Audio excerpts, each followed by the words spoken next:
Your Excellencies, distinguished guests, ladies and gentlemen, I have to begin by thanking General Ibrahim Babangida and the Board of Trustees of the IBB Presidential Library Foundation for the honor of the invitation to participate in this historic ceremony, outdooring General Babangida's long-awaited autobiography, and for the opportunity to speak at this event. I'm doubly honored to be present at this glittering assembly of Nigeria's who's who. The special guest of honor, the President of the Federal Republic of Nigeria, His Excellency Bola Ahmed Tinubu Asiwaju, the current chair of ECOWAS, the sole survivor of ECOWAS's founding fathers and the victor of Nigeria's civil war, His Excellency General Yakubu Gowon, the first president of Nigeria's Third Republic, His Excellency President Olusegun Obasanjo, the godfather of all of Africa's former presidents and chair of the occasion, His Excellency President Abdul Salami Abubakar, the successful mediator of the Liberian Peace Accord, with whom I was proud to have been associated as Ghana's then foreign minister in hammering out the peace accord, which has brought about 2 decades of peace in Liberia, and the third president of Nigeria's Third Republic, the president with the felicitous name and current ECOWAS mediator of the Malian transition, His Excellency Goodluck Ebele Jonathan. I'm aware that there are many other outstanding Nigerians here, such as Vice Presidents Osibanjo, Atiku Abubakar, and others, as well as distinguished and celebrated entrepreneurs like Abdul Samad Rabiu and Aliko Dangote. I salute each one of you for the significant part you have played and continue to play in securing the stability and democratic development of Africa's greatest nation. The example of development in freedom that democratic Nigeria is providing to the continent is a compelling one, especially in this era of renewed turbulence in Africa. And I have to take also the opportunity to acknowledge the President of the former leader of the Republic of Sierra Leone, President Ernest Bai Koroma, who made important contributions to the development of ECOWAS during his tenure. Your Excellencies, I've had the privilege of reading the manuscript of a journey in service before the launch today. And I want to congratulate warmly General Babangida for giving us such a fascinating account of a critical time in the history of Nigeria. Luckily for all of us, even though it is quite a heavy book, it is an easy read, which should retain the interest not only of those of us who were alive during the times of the events recounted in the book, but also for those for whom it is very much history and folklore. As the General himself wrote in the very first sentence of the prologue, and I quote, "Over 3 decades have passed since the events described in the book," unquote. And I was ready to approach it as a history book in my frame of mind. There should not be many similarities, really, between the Nigeria of 1985 to 1992, with which the General grappled, and the Ghana of 2017 to 2025, where I have just finished being president after 2 successive terms.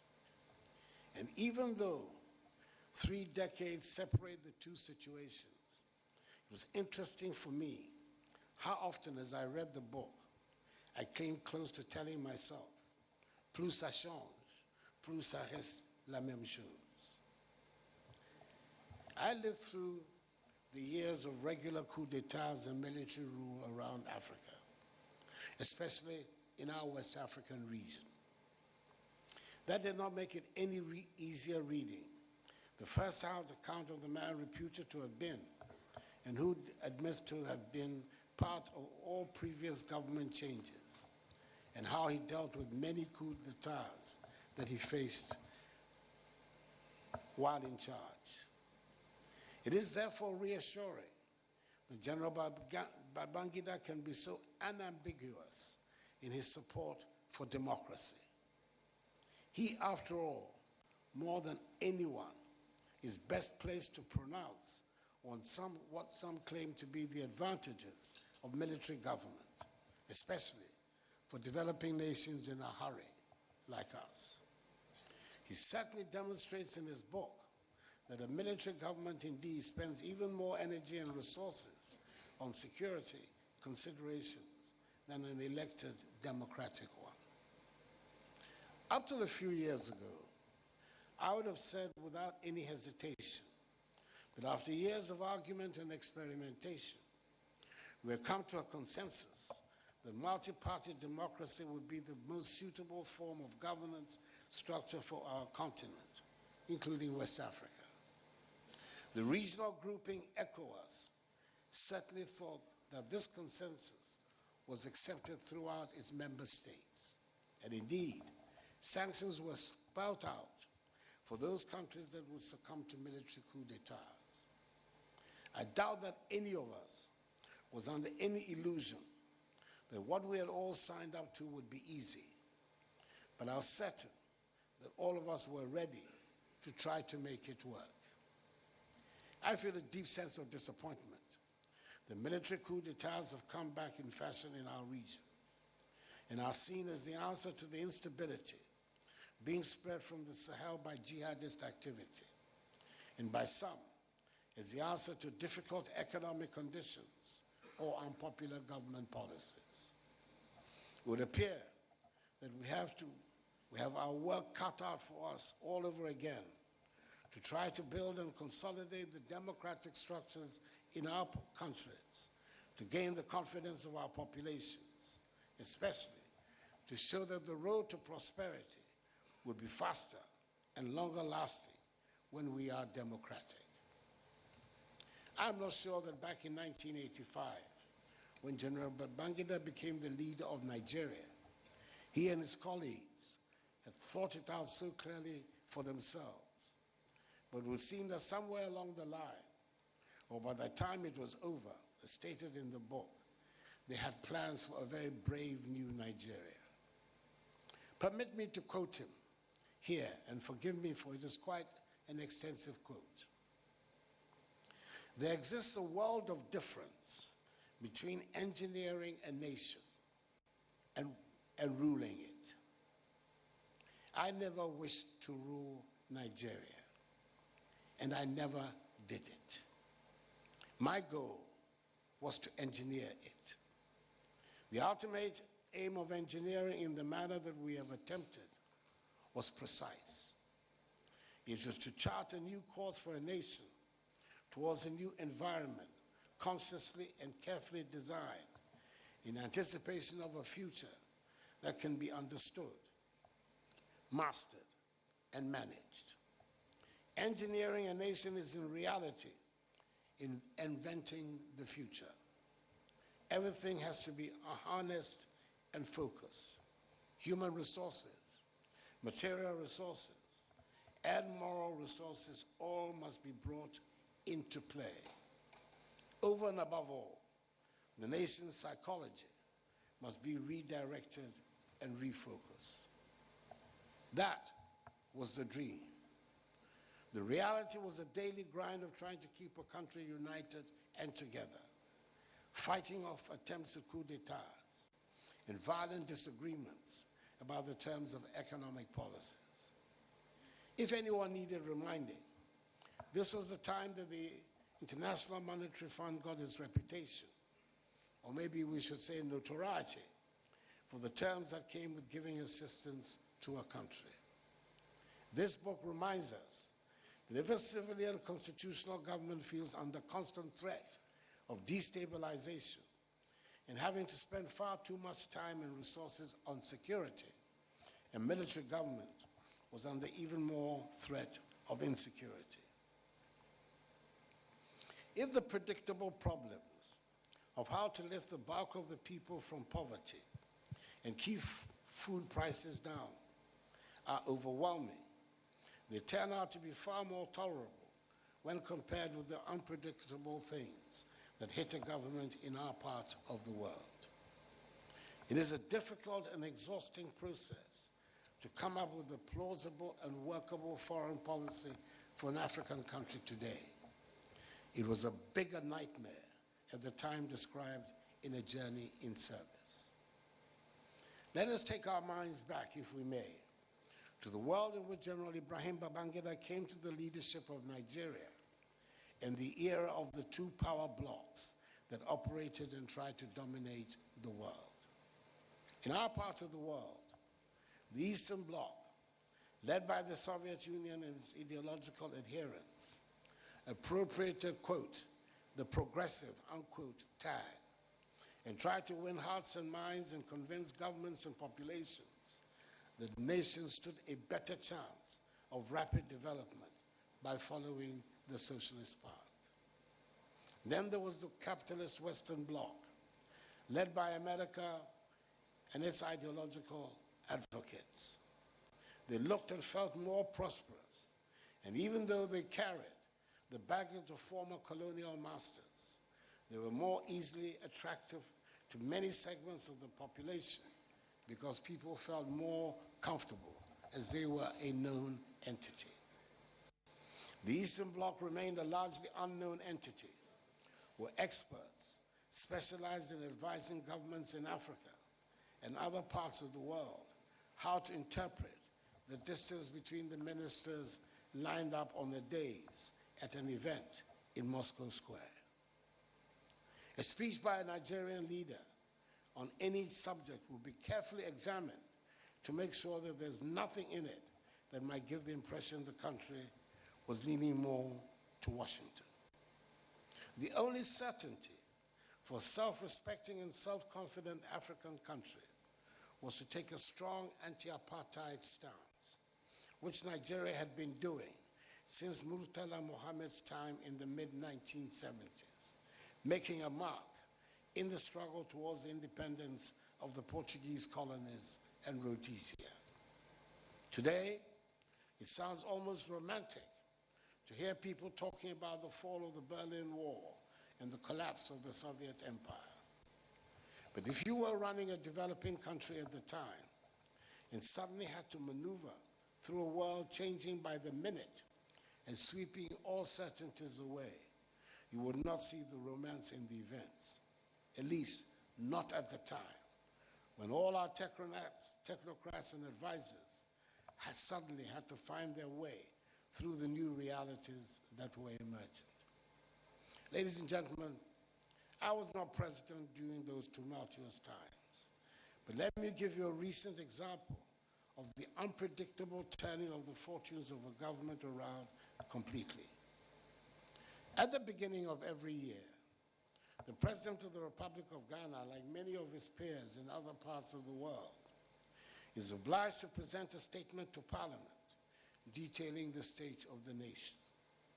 This statement invariably involves giving an accounting of how all aspects of life in the country are faring, and a detailed report on the various sectors of the economy.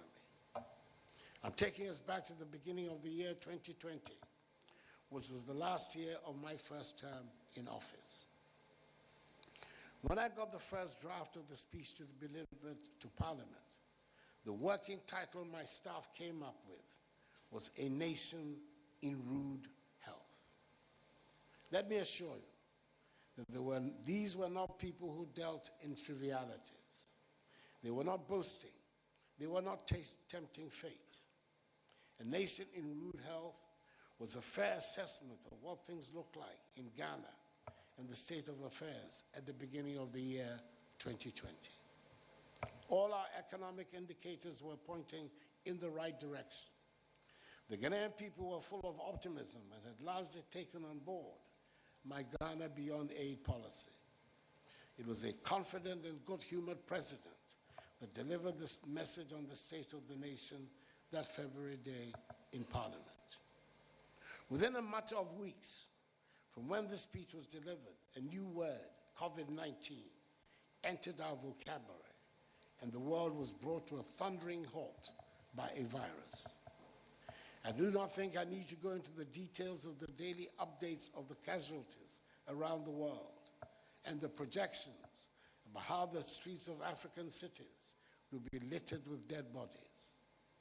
But I would remind all of us that the lessons, both immediate and long-term, that emerged from the COVID-19 crisis were harsh. The first was what we had always known, but are often lulled into thinking could be different, which is that there is no such thing as charity in international relations. Nobody is going to give you vaccines until their own needs have been fully satisfied.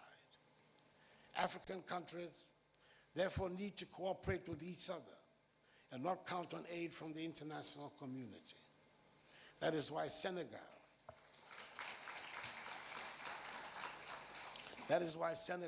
Nigeria, South Africa, Rwanda, Ghana, and others have taken on the responsibility of manufacturing their own vaccines. The second was to admit the urgency of the infrastructure deficit in our countries, especially in the health sector, as was exposed by the pandemic. We seized the opportunity to embark on a massive hospitals and other health facilities construction program. In Ghana, we have embarked on what is commonly known as Agenda 111, a bold initiative which seeks to establish hospitals and facilities in all 261 districts in the country. While the pandemic was active, we concentrated on saving lives and tried to manage the pressures on the economy triggered by the pandemic as best as we could. But by the time the all-government task force I set up to manage the crisis stopped meeting, having completed its work, the buoyant economy we were touting at the beginning of 2020 was on its knees. We had to accept that in spite of the obvious advances we had made in the management of the economy in the first 3 years, we had not achieved the resilience needed to withstand the shock of the unprecedented global economic meltdown. We faced a major economic crisis, and with the world's capital markets close to us, we ended up going to the IMF, not an easy decision to make.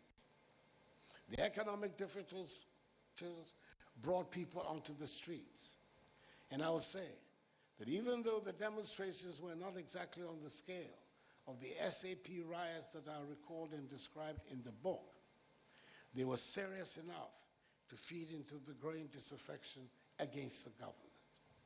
Fortunately for me, the extent of that disaffection was not sufficiently widespread within the year to deny me victory in the presidential election of December 2020, even though my margin of victory against the former and now current president, John Mahama, dropped from 1 million votes in 2016 to 500,000 in 2020.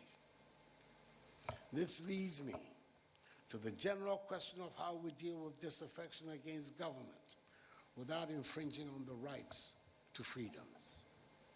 It would be a strange government that would not have its share of disaffection, and especially in a multi-party democracy, it is to be expected that there would be opposition to the government and organized means to create disaffection.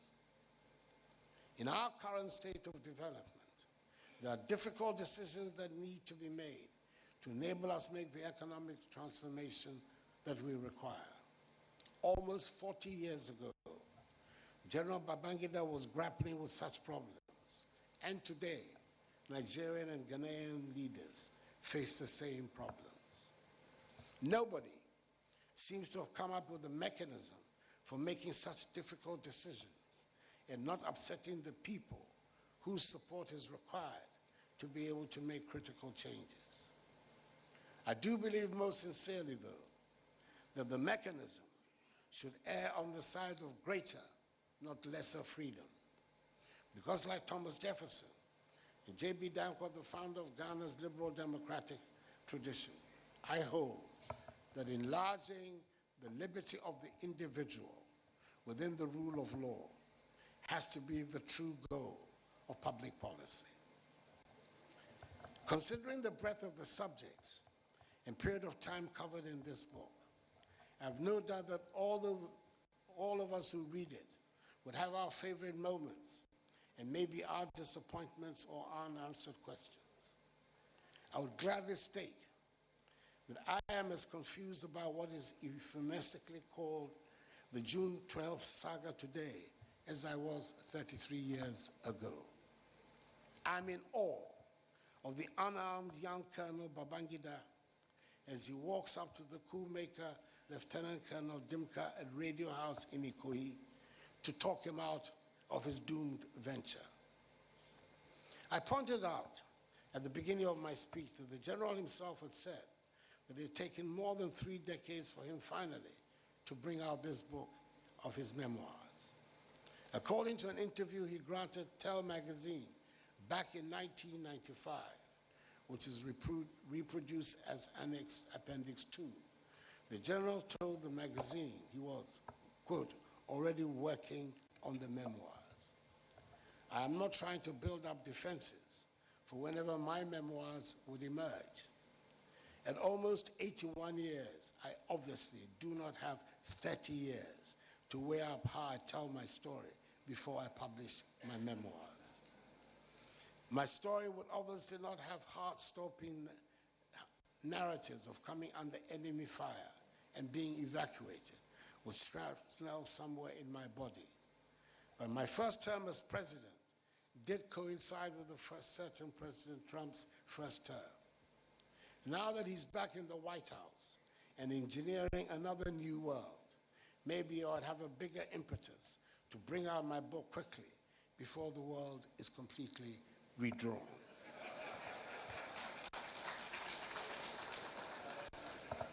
There are 3 more matters of moment that I have to comment on briefly before I take my seat. The first relates to the spirited defense, as I choose to define it, of military intervention and governance that is given in the book, even though ultimately the author is resolute in his support of democratic government. The issue remains the same. Who confers legitimacy on government? Is it an enlightened elite, be it military, political, economic, or otherwise? Or is it the mass of ordinary people expressing their will freely through accepted procedures? It is the answer to these questions that prompted the greatest of British prime ministers, Winston Spencer Churchill, to say that, and I quote, "Democracy is the worst form of government, except for all the others," unquote. I'm happy, as I leave active politics in my country, that the Ghanaian people appear to have imbibed deeply democratic values and a democratic culture, to the extent that in the 33-year existence of Ghana's Fourth Republic, we have witnessed 4 peaceful transfers of power from one party to another through the ballot box in conditions that have not threatened the stability or unity of the state. It is a most comforting conclusion for someone who has devoted his life and energies to the advancement and entrenchment of democracy in his country. Even though the last such transfer over a month ago, on 7th January 2025, was consequent upon a disastrous electoral performance by my party, then the ruling party, which led its presidential candidate to concede defeat even before the end of the formal collation and declaration of results. The silver lining in the party's dark clouds was that the vote was clearly the expression of the sovereign will of the Ghanaian people. May such expressions long continue. The second emanates from one of the most complex considerations confronting the development of the continent. The accumulation of capital, which enabled the Industrial Revolution to take place in the economies of the world, as well as of several of those in the East, occurred before universal adult suffrage was obtained in their countries. The Industrial Revolution in virtually all the countries of the world, of the West, United States, Britain, France, Germany, Italy, and the others, preceded the achievement of universal adult suffrage. Indeed, women got the vote in the 20th century, long after the Industrial Revolution, just as blacks got the vote in the United States barely 60 years ago. Our situation is different, even uniquely so. The democracies of Africa are attempting the structural transformation of their economies in conditions of governance that are underpinned by universal adult suffrage. It poses obvious problems in the social, political, economic, and moral spheres that to some extent explain the incoherences and tensions that characterize our present state of development. Our generation is required to find the tools that will enable us to resolve these incoherences and tensions. Finally, I cannot forego the chance of this prestigious platform to mount an important hobby horse of mine, and that is the appeal I've made before in this great country to the political and economic elite of the Federal Republic to take aggressively the leadership of West Africa and Africa's efforts to unite our nations and economies. Developments in the world indicate clearly the nature of the concentrations that are emerging in Europe, Asia, and the Americas in order to fortify and expand the possibilities of power and wealth available to them. We in Africa cannot afford to be left out of such a process. And for our prospects of effective integration to materialize, the Federal Republic of Nigeria has to assume her historic responsibilities and lead our development towards an integrated democratic West Africa and Africa. That evolution cannot succeed without you, but you will be its greatest beneficiary. I'm aware that, like all the rest of us, you have significant problems of your own which require urgent attention. However, history cannot and does not wait. Means have to be devised which will enable us all to address with efficacy our contemporary challenges. You should know that in this march forward, you will have in Ghana a faithful ally and steadfast partner. In conclusion, I want to thank once again the Board of Trustees of the IBB Presidential Foundation and that most extraordinary of military statesmen, General Ibrahim Babangida, for their generous invitation. I wish him continued long life after such a distinguished and illustrious contribution to the development of his native Nigeria. Long live Ghana, long live Nigeria, and long live Nigeria-Ghana friendship.